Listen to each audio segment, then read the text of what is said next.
तर स्वागत आपलं सर्वांचं आजच्या एका नवीन व्हिडिओमध्ये. तर बघा, लाडक्या बहिणींसाठी फायनली खुशखबर आहे. EKYC ची दुरुस्ती प्रक्रिया ऑफलाईन पद्धतीने सुरू झालेली आहे.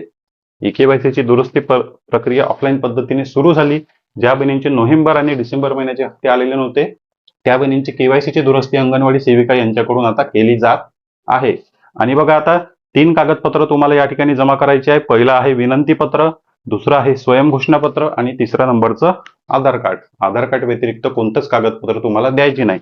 पण विनंती पत्र आणि स्वयं घोषणापत्र मला अंगणवाडी ताई यांनी स्वतः दिलेले आहे. अंगणवाडी ताई यांनी विनंती पत्र आणि स्वयं घोषणापत्राचा फॉर्मॅट दिलेला आहे. कारण त्यांच्याकडे याद्या आल्या. वर्धा जिल्ह्यातील विषय मी तुम्हाला सांगत आहे. वर्धा जिल्ह्यातील अंगणवाडी ताईंकडे याद्या आलेल्या आहेत. त्यांनी चौकशी सुरू केलेली आहे आणि ज्या बहिणींचं नाव यादीमध्ये आहे त्यांना अंगणवाडी ताई विनंती पत्र आणि स्वयं घोषणापत्र स्वतः देत आहे किंवा कुठून मिळेल हे त्यांना सांगत आहे. ठीक आहे. स्वयं घोषणापत्र आणि विनंती पत्र सुद्धा मी तुम्हाला या ठिकाणी दाखवतो. बघा, हे स्वयं घोषणापत्र तुम्हाला दिसत आहे आणि हे झालं विनंती पत्र.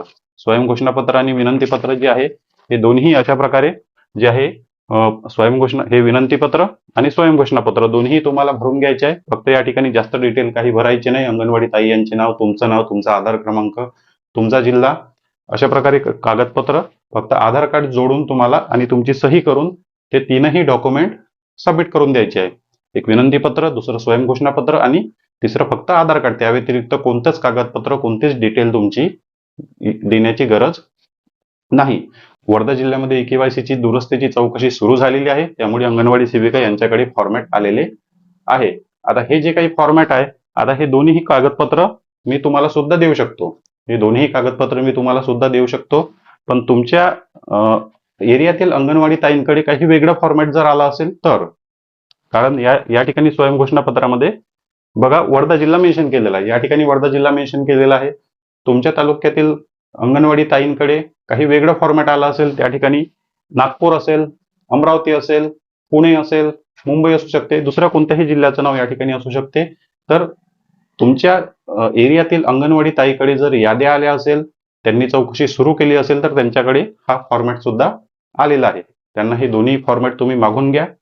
फॉर्मॅट मागल्यानंतर जे काही त्या ठिकाणी माहिती सांगितलेली आहे ते पूर्ण माहिती सविस्तर भरून आधार क्रमांकाचे झेरॉक्स लावून त्यांच्याकडे सबमिट करून द्या. इथपर्यंत झाला विषय.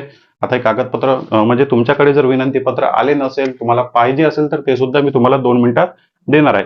सर्वात आधी समजून घ्या. आणि बघा, आता काही बहिणींच्या जिल्ह्यामध्ये जे आहे ते अजूनपर्यंत KYC ची प्रक्रिया सुरू झाली नाही किंवा अंगणवाडी सेविका यांनी नकार दिलेला आहे आणि याद्या सुद्धा आलेल्या नाही.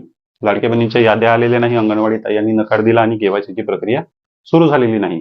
तर त्याबद्दल सुद्धा तुमच्यासाठी एक स्पेशल व्हिडिओ घेऊन येणार आहे की अशा बहिणींनी कशा प्रकारे EKYC ची प्रक्रिया पूर्ण करावी, कशा पद्धतीने KYC ची प्रक्रिया पूर्ण करू शकता. कारण याद्या आलेल्या नाही, तर यादीमध्ये तुमचं नाव आहे की नाही तुम्हाला माहित होणार नाही. मग अंगणवाडी ताई यांनी जर नकार दिला तर मग हे कागदपत्र, विनंती पत्र आणि स्वयं घोषणापत्र तुम्हाला कुठून मिळेल, तो सुद्धा एक प्रश्न आहे.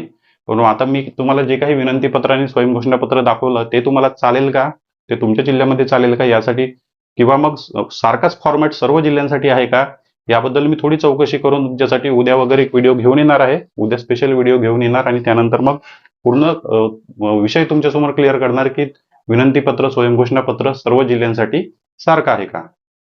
आणि तुम्हाला जर विनंती पत्र आणि स्वयं घोषणापत्र आता पाहिजे असेल, तुम्हाला आता डाउनलोड करायचं असेल, तर आपल्या व्हिडिओच्या पहिल्या कमेंटमध्ये लिंक दिलेली आहे. व्हॉट्सअप चॅनेलच्या लिंकवर क्लिक करा. चॅनेलला फॉलो करा आणि तुम्हाला स्वयं घोषणापत्र, विनंती पत्र जे काही त्याचं फॉर्मॅट आहे ते तुम्ही तुमच्या मोबाईलमध्ये सेव्ह करून घेऊ शकता. वर्धा जिल्ह्यातून तुम्ही व्हिडिओ पाहत असेल तर लगेच तो फॉर्मॅट सेव्ह करून घ्या, कारण वर्धा जिल्ह्याचं नाव मेन्शन आहे, त्यामुळे तुम्ही तो फॉर्मॅट सेव्ह करू शकता. बाकी जिल्ह्यातून सुद्धा पाहत असाल तरी सुद्धा तुम्ही तो फॉर्मॅट सेव्ह करा. तुमच्या अंगणवाडी ताईंना विचारा हा फॉर्मॅट चालेल का. त्यांच्याकडे वेगळा असेल तर वेगळा फॉर्मॅट सुद्धा तुम्ही त्यांच्याकडून घेऊ शकता. तुमच्या जिल्ह्यात अजूनही चौकशी सुरू झाली नसेल तरी पण फॉर्मॅट सेव्ह करून ठेवा. आता हा फॉर्मॅट सर्व जिल्ह्यात चालेल का याबद्दल मी तुम्हाला सविस्तर व्हिडिओ आणि EKYC ऑफलाईन पद्धतीने कशी करायची याबद्दल सविस्तर सर्व माहिती देणार आहे. पण सध्या आता हे 2 फॉर्म आलेले आहे.